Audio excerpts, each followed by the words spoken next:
And welcome back to redheart.com as well as the Crochet Crowd. I'm your host Mikey, and in today's tutorial we're working with a brand new product by Red Heart Boutique, and this is called Fizzle. I have to say, I sold this at a live show in October 2013. It went like you wouldn't believe. It actually went so fast I couldn't even believe it myself. I'm like, what just happened here? And I'm like, this is kind of nuts. So anyway, the color line is so fantastic. The way that the yarn is textured really has captured people's hearts. So we have a video on how to be able to knit with this. We also have a video on how to finger chain with this to make scarves. And in today's tutorial, we're going to show you how to arm knit. If I was to choose one of the three, totally arm knit this thing all the way through. We have enough yarn on here that you can you can arm knit and still have a really fantastic scarf, and it looks big, bulky, and a lot of fun. And you know what, when you look at this versus the knitted with the chick sticks version, this stuff almost looks similar. So I'm thinking, why did I bother to chick stick this stuff up when I can just use my arms and had very similar results? So let's show you how to arm knit with the new Red Heart Boutique Fizzle right now. So we already have a video on how to arm knit in a more slower version. The difference is that you're going to choose this yarn instead.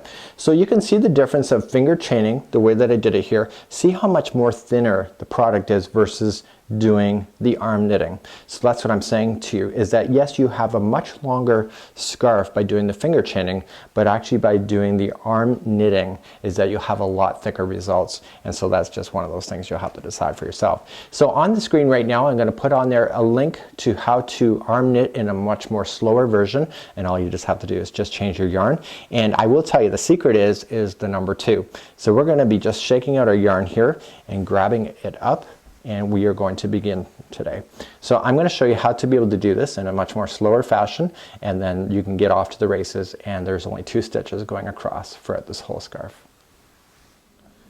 Okay, to begin, what we need is about 1.5 feet of string leading to the end of the yarn, and I want to be able to start a slip knot. So I'm just going to wrap it around my hand twice, and you can see that there's 2 sets of strings, and I'm going to take the back over the forward, and I'm going to grab the new one that's in the back and push up to create a slip knot, just like you see. So I want to make sure that the slip knot can actually go over my wrist. Now I'm naturally right-handed, so I'm going to slip this on my left.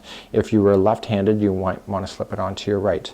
So what I want to do now is grab the yarn from both pieces, and I want to slip my finger in between 2 of the strands, just like this. Okay, so just going in between, and I want to turn my hand down and grab it like so. So I'm going to use this hand here, and I'm going to come up underneath like this, so inside here, and I want to grab the other one that's on the other side, just like so, and I want to slip that onto my wrist, just like there. So now you have 2 strings. So remember what I just said, the secret answer is 2. So here is only your 2 stitches that you need. So here's what we're going to do. We're going to grab the yarn, and we're going to hold it by the yarn that is on the arm. So I want to hold that and slide this up over top and slip the new loop onto my other hand. So now I'm handcuffed to my knitting. So put this yarn back into the other hand where you're going to slide up over top of, like so, and then put it onto your wrist. So now this is the new hand. I'm going to grab the yarn with that hand and slide back over the new loop on the other side. Okay, so putting the yarn back into this hand, make sure you kind of pull it snug and put that onto your wrist. Okay, so grab the yarn, slide up, and slide up. And you're going to notice that the yarn is starting to bulk out underneath. So now the more looser you make it, the more thinner it's going to be. So you have to be a little bit conscientious of how you want to do it. But you can start speeding yourself up once you get the knack of it. So there's enough yarn on this particular ball that you can do this easily and have a fabulous length scarf.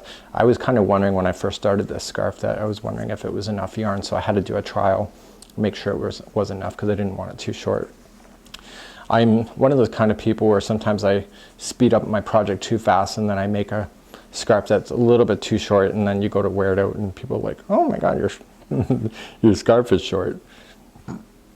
So I had to make sure with this one that's fine. So I'm just going back and forth.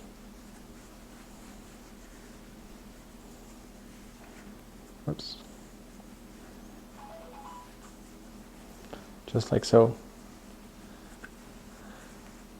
You can see I'm really not thinking much about it, just firing it off. And so what this is doing versus the finger chaining is that it's creating several layers of material to be working in a section. Therefore it's bulking it up, and that's why it's more thicker than the finger chain version.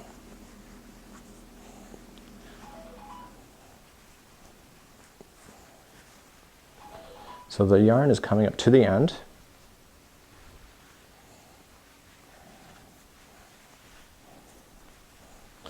So the other scarves that we had, they were big and bulky, about 30 minutes. This one here is just a matter of probably under 5.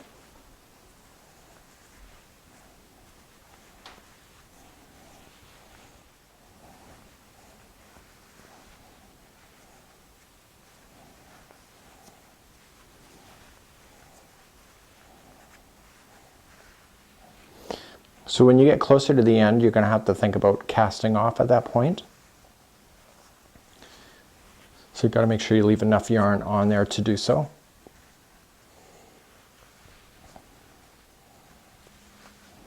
And I'm coming up to the end. So all I'm just going to do is that I have 2 loops on my hand right now. And so I'm just going to grab this string and pull through both.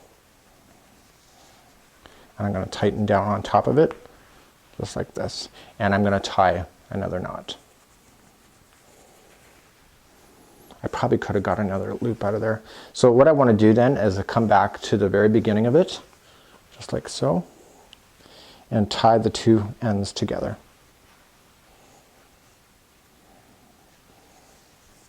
If you do not want an infinity scarf, do not tie the ends together. But if you want that, then that's up to you. And what I want to do then is then trim these loose ends.